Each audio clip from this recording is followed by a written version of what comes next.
Today is World Cancer Day. Lung cancer continues to be one of the most common cancers worldwide, claiming more lives yearly than breast, colon, and prostate cancers combined. My dad was diagnosed with stage 4 lung cancer in August 2013.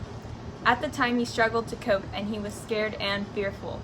Even though he was given 6 months, 7 years later, he continues to battle this devastating disease.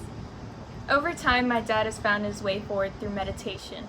No longer fearful, but filled with much hope, peace, and laughter. Hi, I'm Sonali. In this video, I want to share just how powerful meditation is for my dad. And in doing so, you or perhaps someone you know may find strength, hope, laughter, and most importantly, life.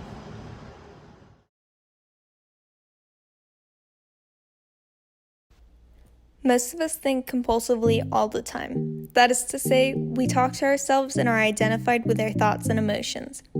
Obviously, if we talk all the time, we don't hear what anyone else has to say. So in the same way, if my dad thinks all the time, he doesn't hear what anyone else has to say.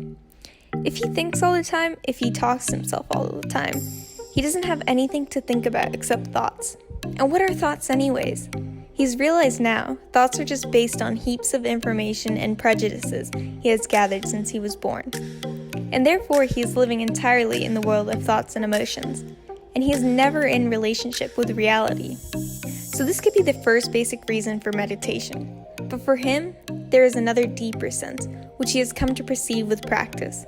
Let me explain. Meditation doesn't have a reason or doesn't have a purpose, and in this respect, it's unlike all other things we do, except perhaps making music and dancing. Because when we are making music, we don't do it in order to reach a certain point, such as the end of a composition. If that were the purpose of music, then obviously the fastest players would be the best. And so likewise, when we are dancing, we are not aiming to arrive at a particular place on the floor, as we would be if we were making a journey. When we dance, the journey itself is the floor. When we play music, the playing itself is the point, and exactly the same thing is true in meditation. Meditation is the discovery. The point of it is always arrived in the immediate moment, and therefore if you meditate per se, to improve your mind, or to improve your character, or to be more successful in life, then you've got to keep your eye on the future, and you are not meditating. Because the future is a concept. It doesn't exist. There is no such thing as tomorrow. Nobody's ever touched a tomorrow in their life. Nobody's ever experienced one. Nobody's ever seen one. Just the idea of it completely robs people of everything that could be life. There will never be a tomorrow because time is always now. And that's one of the things we discover when we stop talking to ourselves and stop thinking. We find there is only a present, only an eternal now.